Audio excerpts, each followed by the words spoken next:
I bet with Interbet only. They're a fantastic site. I've never had any issues with them. They are very professional. There's never a problem. You deposit money, 2 seconds later it's in your account. You withdraw, which I do very occasionally, and I believe it's also 2 seconds it's in your account.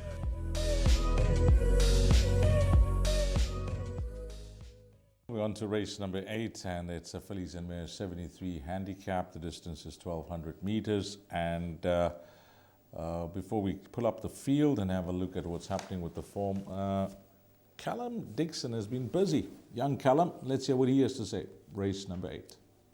Rafif's Choice has actually been quite disappointing. You know, she any trip she runs the same sort of race. Last time we went mile poly, she just pulled and just didn't really run much of a race. Her form is better on the grass, so we've elected to actually drop her back down now to the 1,200 on the grass and see how she fares. You know, it could potentially be the right move.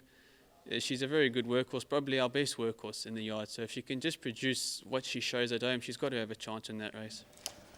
Oh, thanks to Callum and thanks to everybody for their input during the course of all those previews that we've done race by race. Race number 8, we close things off. Sheldon, I'm very confident with 2 runners for the PA, but I'm not over the pick 6 because, you know, what happened on Wednesday, I was very confident and we got that horse Patton's Air or something coming off a break, and well done to Garrett, you know, bringing the horse back well. But, you know, the pick 6, you're going in the last, you think you're confident, Shanta's Pride, look, the right horse in the race, and things can go wrong.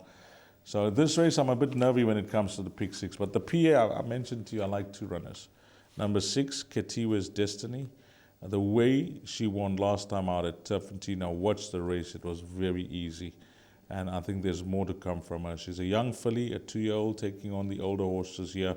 But I think Mike de Kock could have found the right race for her to possibly go back-to-back. And then number 10, Maggie Smith. There are a few runners throughout this race meeting that took their place on the 17th of June and are running again. She's one of them. I personally, I'm going to take nothing away from hearing after won a good race under a good ride. But I'm going to state this. If it was 1,200 meters, I think she would have won that day. So I'm saying 6 days later, Wendy has assessed her. She's given her the green light to run again. 1,200 meters, Richard takes the ride again. He's got a wonderful record and a win and a second from his 2 rides.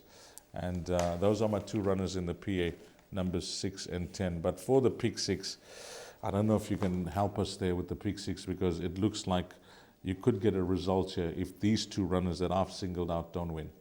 Well, these, when it comes to race number 8, there was only one horse I was looking for, and it was going to be my suggested each-way bet, number 1, Miss Alberg, but unfortunately a 12-1 has been scratched. So number 1, Miss Alberg, that was going to be my roughie for the day, so we'll keep a close eye.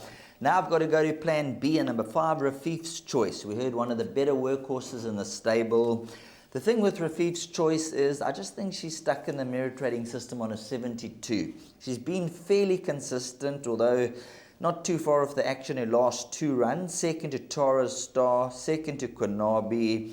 I think this is her time to shine. So I'm going to go number 5, Rafif's Choice, still a one-time winner from 16 efforts. But when you look at the field, it's an absolute nightmare. Number 3, Aspustaki on the recent runs, worth throwing into the trifectas and quartets along with the exactors, but a highly competitive event. You mentioned number 10, Maggie Smith. Second to Heron after, another horse that you have to throw in.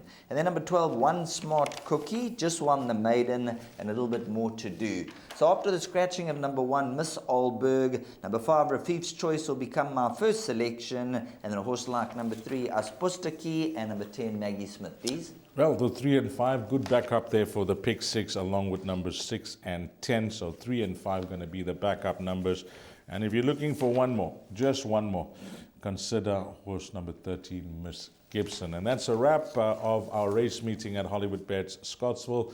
Just go to the race by race. If you're listening to this one, you can go to the race by race preview for those interviews, those reruns, and the analysis of each race. Absolute pleasure doing the show with Sheldon Peters from the entire team at Gallop TV. Sheldon Peters, myself, Dee Stein, and to you, the valued racing fan. Have a blast, find all the winners, and hopefully it turns out to be a very successful day for you at Hollywoodbets Scottsville. Until we meet again, you take care. Salanikas. My name's Danny Diliberto, founder of Ladles of Love. It was founded back in 2014. Communities we work with are all over the peninsula, and we're working with 138 beneficiaries now. We've grown exponentially. We've been able to do that because of all the kindness that we have experienced from individuals and corporates such as Interbet, who just want to be part of the change.